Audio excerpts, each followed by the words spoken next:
Oklahoma Panhandle braced itself yesterday for a return engagement of the spring blizzard which choked the three-county area a year ago. The snow began to fall about noon, moving in from the south and west. At Guymon, in the center of the Panhandle, the snow sifted down at the rate of almost an inch an hour. By nightfall, nearly a foot of snow covered the ground at Guymon. 6 inches were reported at Boise City and lesser amounts at other towns in the Panhandle.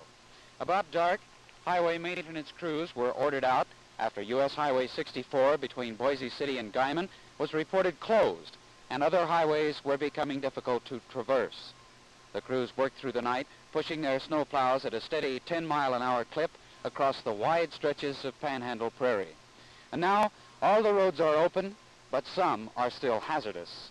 Highway maintenance men and patrolmen anxiously tested the air every few minutes. If the wind picks up, we've had it, was the consensus. But the wind didn't pick up, and this morning, Panhandle residents woke up to find that the snow was just where it fell. There were no disastrous snowdrifts. The toll, a few cars and trucks stalled on the highway, a few minor accidents with no injuries, and a holiday for almost all Panhandle school children. It takes wind to make a blizzard, and without wind, snow is just pretty white stuff, a sort of frosting which adorns the Panhandle this morning.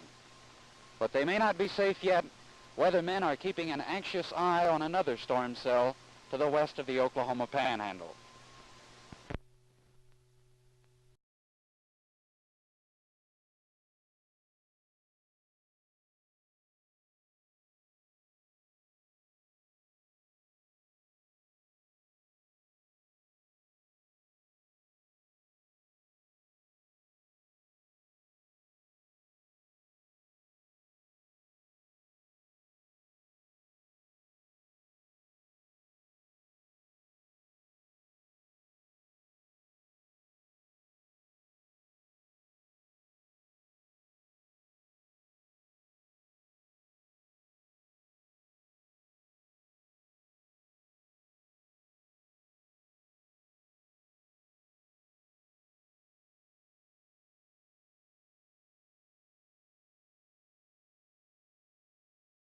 Well, it is affecting the labor and situation in Henryetta very bad. I represent the glass workers union at Henryetta, and in the next few weeks we'll probably have 250 people laid off, and that will increase the situation we have now towards unemployment. What do these laboring men do when they get laid off? Well, when they're laid off, they try to find work wherever they can.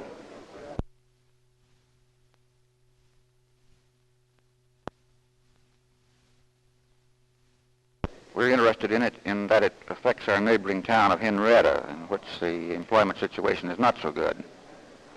Will the highway program in that area help you much? Very definitely. Well, if your employment situation is all right, how would that be of help to you? Because an adverse condition in Henryetta affects us directly and indirectly. Do you have folks in Okmulgee who work in Henryetta? Yes, we do.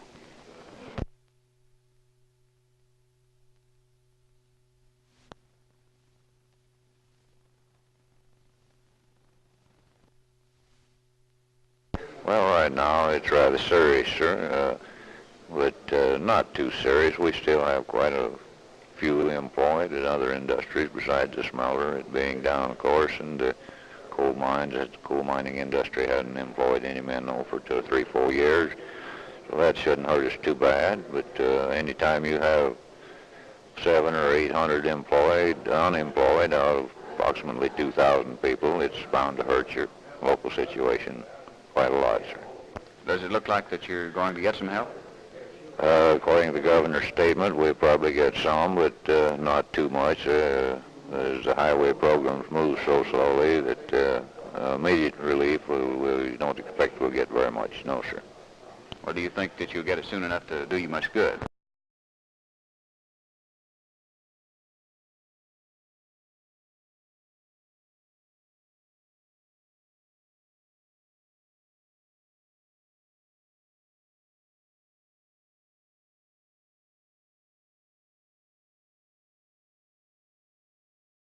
So the legislature appropriated 37.5% of that anticipated surplus, not to exceed $2 million, to the common schools.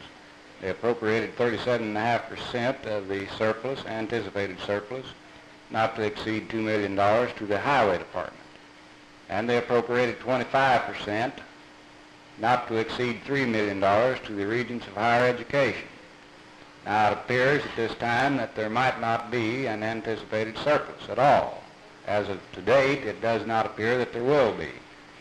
Well, since we can't go into deficit financing as prevented by the Constitution, what can the legislature do? Well, of course, the legislature isn't in session at this time, and no additional revenue can be secured. The only way that it could be financed would be for a special session, but I don't anticipate that. These departments of government will just have to tighten their belt and get along on the amount of appropriation that is available.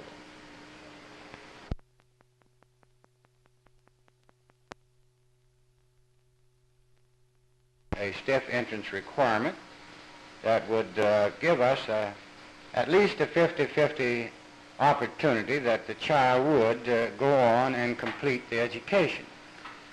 We are having so many, so around 1,500 in fact, in the two big institutions, OSU and OU, that flunk out each year due to the fact that they do not have the basic educational requirements necessary to obtain a college degree, or they don't desire a college degree, at least.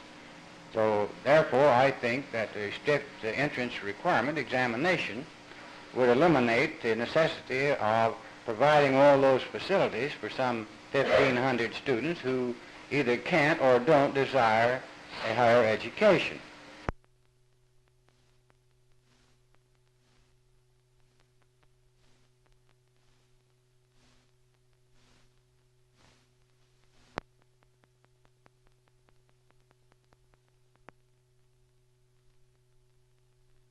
And I don't see why that a municipality or even the state government shouldn't be required to reimburse a local government for the loss of taxes when they, by act of their own, through the laws of the state, can condemn it and take it. I think they should be able to reimburse the county for it. If the Constitution says they don't have to, why do you think they should? Isn't there something else to it? Well, I don't believe the Constitution, framers of the Constitution had in mind if they'd come down in your county and buy an excessive amount of acreage in the tune of, say, 17,000 acres to make a commercial project out of it. And that's what this is. Because Oklahoma City is going to be selling this water to Bethany and to the other surrounding communities here and all the way down to Atoka County. And even if they weren't selling it to them, they're selling it to their customers. And actually, it's no more than a individual buying a piece of land and selling the water. So it is a commercial enterprise.